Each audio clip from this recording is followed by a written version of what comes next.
Halo, Assalamualaikum warahmatullahi wabarakatuh and good morning. Introduce myself, my name is Umul Haira M from Marine Science Study Programs. Oke, fine. Di sini saya akan menjelaskan tentang plankton.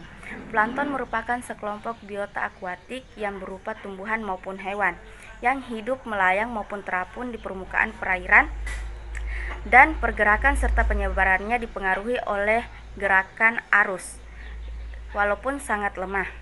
Menurut Summits pada tahun 1992, Nibakan pada tahun 1993, dan Arinardi pada tahun 1997.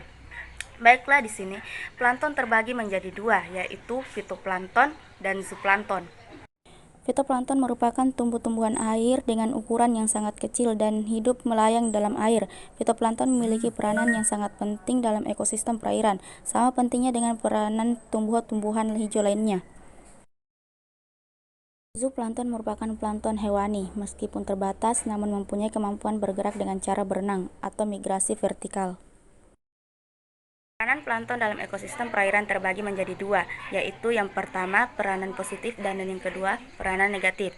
Adapun peranan positifnya yaitu yang pertama yaitu menjaga kestabilan air.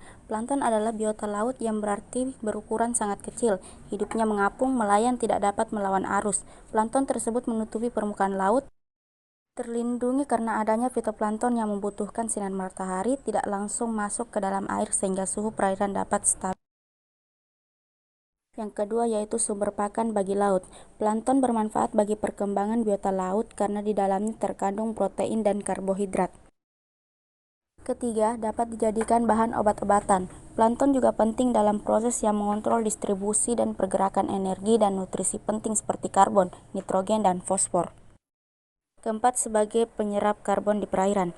Plankton melakukan simbiosis dengan binatang karang dan mampu menyerap karbon dioksida menjadi karbonat, yang selanjutnya akan disimpan dalam bentuk kerangka kapur. Dan yang terakhir adalah plankton dapat menurunkan zat beracun dalam perairan dengan cara mengikat zat-zat beracun, juga timbal logam dari pabrik maupun besi yang berkarat yang jatuh ke dalam perairan yang terkandung di perairan tersebut, lalu mengendap di bawah dasar perairan.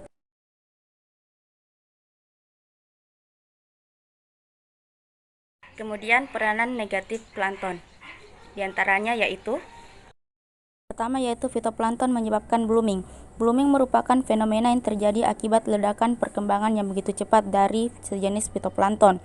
Blooming mengakibatkan penurunan produktivitas perairan dan kematian pada ikan-ikan yang hidup di perairan tersebut. Blooming ditandai perubahan warna air yang jernih menjadi pekat.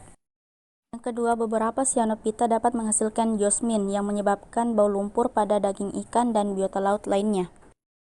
Dan yang ketiga yaitu banyak bangkai zooplankton di perairan. Bangkai zooplankton yang mengendap di dasar perairan dapat menjadi racun. Bangkai zooplankton yang mati bisa disebabkan karena bangkai plankton yang mati akan terurai secara anaerob.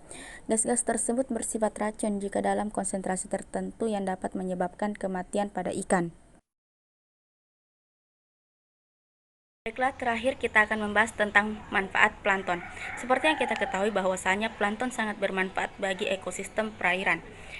Manfaat plankton diantaranya sebagai berikut. Pembahasan terakhir yaitu manfaat plankton. Pertama, plankton merupakan sumber pakan. Kedua, terkait dengan kesuburan perairan. Ketiga, meroplankton sebagai petunjuk bahwa perairan tersebut sebagai tempat asuhan atau pemijahan. Keempat, zooplankton dapat digunakan langsung oleh manusia. Kelima, indikator terjadinya pergerakan massa air. Keenam, indikator terjadinya pencemaran. Dan yang terakhir, dapat dijadikan obat-obatan.